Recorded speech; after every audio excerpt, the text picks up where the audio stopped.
My full name is Rebecca Smith. I'm 32 years old, and I married my husband, Michael, about 3 years ago in the spring. Our relationship is great, and we are also very close to his sister, Emily. We get along like sisters. This story involves a man named Daniel, who later married Emily. Michael and I have been together for over 10 years, even before we got married, so we are like parents to Emily. We always wished for her happiness and took care of her. Because of this, when Emily got a marriage proposal from her fiancé, she wanted to introduce him to us, her second parents. "I want to introduce my fiancé to you both," she told us. That moment was very special for us as a couple. We felt so happy because Emily, whom we love like a daughter, was finding her partner and working towards a happy future. It was a joyful moment for both me and Michael, and our hearts were full of happiness. Finally, the day came. Emily brought Daniel, her chosen partner, to meet us. Daniel seemed to be around my age, maybe 32. He was 5 years older than Emily, which made me realize she likes older men. I watched him quietly and was impressed by his solid appearance and calm attitude. However, I noticed Daniel kept glancing at me. Did he want to say something to me? Was there something about me that bothered him? Or was it just a coincidence? These questions popped into my mind. I quickly checked my clothes and hairstyle for any issues, but found nothing wrong. Maybe realizing it was rude to stare, Daniel quickly looked away. In the end, we couldn't understand why he was watching me so closely, but Michael and I decided not to worry about it. We went on to introduce ourselves and started chatting with Emily and Daniel, who were sitting across the table from us. "Please take good care of my younger sister," was a classic phrase exchanged, and Michael responded with a smile. "Emily, I'm trusting you to him." Saying this, he entrusted Emily's future happiness to Daniel. This created a warm and friendly atmosphere at the gathering, easing the initial tension of our first meeting. At one point, Michael asked Daniel a question he was curious about. "Daniel, may I ask where you work?" I was very interested in his answer and listened carefully. Daniel answered proudly, puffing out his chest, "You might have heard of it. I work at TE Company, which is growing very rapidly right now." TE Company? Is that the famous game development company? Yes, that's correct. I actually started working at TE Company last year. But I didn't leave my old job because I didn't like it. TE Company approached me directly because they valued my skills highly. So it's like a promotion for me. Don't worry, I didn't start as a regular employee. Hearing this surprising story, both Michael and I were amazed. I couldn't help but widen my eyes, and our gazes met.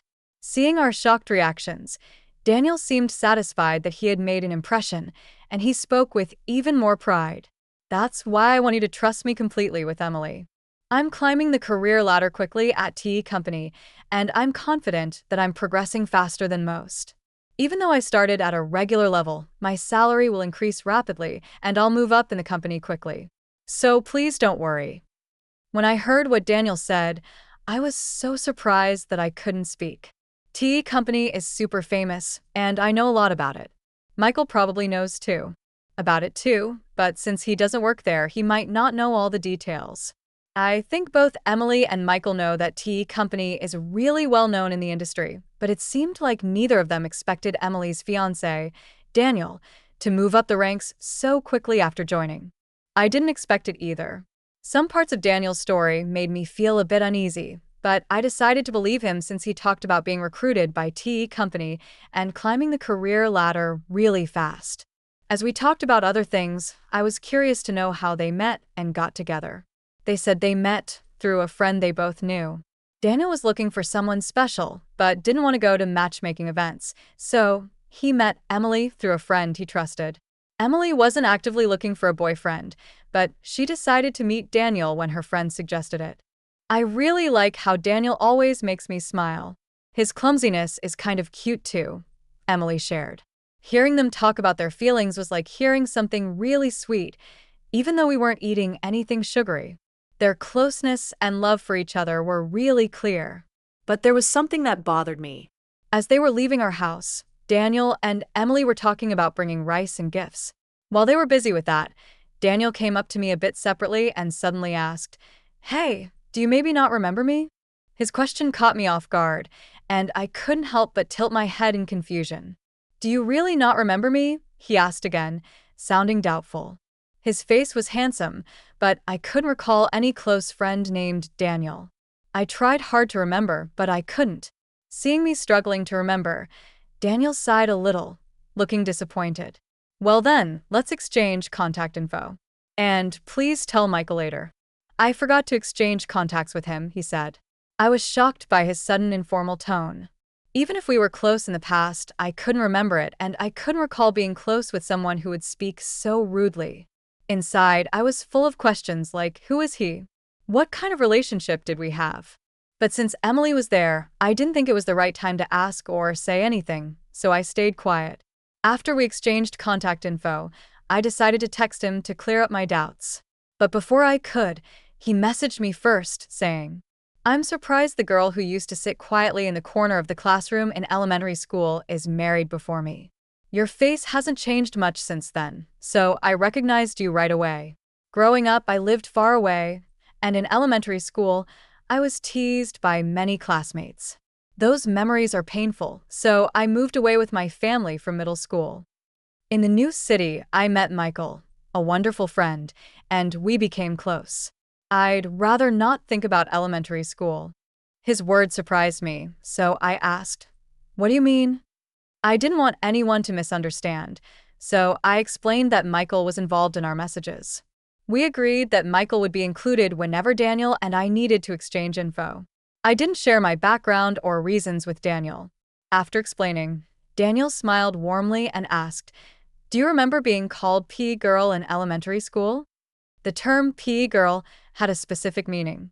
It was used to tease me by my classmates because I was from a single-parent family. Even though we weren't really struggling financially, there was a time when other moms assumed we were just because my mom was a single parent. This rumor might have spread among the kids and led to the teasing. Because of this, and because my mom was considering taking legal action against the moms spreading rumors, I decided to move to a new place. Since then, I have never heard that unpleasant nickname which used to cause me so much trouble. But one day, I was surprised when a man admitted he didn't even know what the word poor meant. I calmly told him, please watch what you say. You're my sister-in-law's fiancé, and that's all. Please don't say things that don't make sense. After that, he didn't message me anymore. Maybe he took my words seriously and realized he shouldn't be rude. But watching all this, Michael seemed really uncomfortable with the way the man spoke, and his face changed quickly. What is that guy even thinking? It's like he doesn't realize he's talking to the sister-in-law of the woman he's going to marry and bringing up stuff from elementary school and acting like nothing's changed. That's just crazy, Michael said, his anger showing.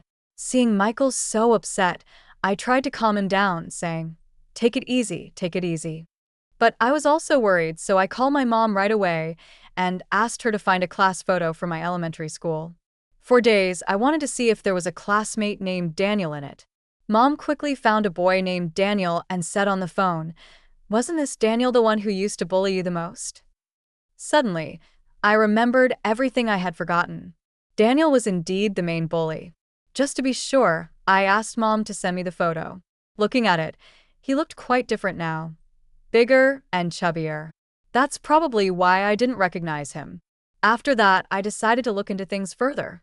A few months after our first meeting, I got a call from Emily, which was surprising after such a long time. Rebecca, we haven't got your RSVP for the wedding invitation yet. Are you and your husband planning to come? She asked. What wedding invitation? I replied. We were really looking forward to it, but we never got it. Emily seemed surprised and said, I definitely sent it. Maybe something went wrong. Anyway, I'll bring it to you tomorrow, she said, sounding very sincere. The next day, Michael and I got the invitation directly from Emily, and we told her we'd be there. At that point, we had no idea what would happen at the wedding or how it would affect us. No one could have guessed what was coming next. On the day of the wedding, Emily looked stunning in her pure white dress, like an angel. I congratulated her with tears in my eyes, hoping for her happiness, and ours too. But Daniel, the groom, quickly soured the mood. He pointed at me, surprising all of us. "Why are you here?" "I didn't invite you," he said, looking very displeased. It seemed like Daniel went out of his way to make sure Michael and I didn't get an invitation. This woman grew up with just her mom. When things got tough, she ran away. Maybe she had some money problems, and now she's with a rich guy thinking life will be easy. "She's living in a dream," he said. Despite not knowing anything about my past, Daniel falsely accused me. Michael, sitting next to me, clenched his fist in anger, but I told him to calm down. Daniel kept making false accusations against me. "I have an important job at a well-known company. Are you planning to use your connection as my sister-in-law to get money from me if I marry Emily?" he asked firmly. His friends were shocked and started getting excited. They must have the same narrow view as Daniel. I went to a staff member and asked for the microphone. Daniel looked like he expected me to say something emotional and illogical, but I stayed calm and said, "It's ridiculous that you, who can't even remember the face of your own company's president, call yourself an elite. Think carefully. If you want to cut ties with me, I'll be in the president's office tomorrow. We'll go through HR procedures." After handing back the microphone, I confidently returned to my seat with a calm demeanor. Michael stood up and walked toward the exit. Soon after, Emily followed him. Seeing this, Daniel called out to her, "Wait, why are you leaving too? I'm just trying to end things with her." "If that's the case, there shouldn't be any problems, right?" Not fully grasping the situation, Daniel spoke to Emily, who gave him a cold look. "You really don't know Rebecca, do you? She's the CEO of T Company. I respect and deeply admire her. I can't forgive you for insulting her. I'm ending this engagement right now. You've ruined such an important day. Be prepared." Shocked by Emily's firm words, Daniel was taken aback. Emily talked to the venue staff and removed her wedding dress. She told the guests that the banquet was over and the wedding would now be a simple meal gathering. She made it clear that this wouldn't happen again and firmly blamed Daniel for the breakup. The next day, as I had promised, I calmly waited for him in the president's office. Two big, muscular employees stood beside me, ready to act if he tried anything during our talk. When he came in, he seemed confident at first, but that soon changed. He sat down and looked tense. His behavior, coming in without permission and not even greeting, was rude. It was clear he didn't understand the basic rules of the company. "No way, I can't believe you're really the president. This is unbelievable," he said.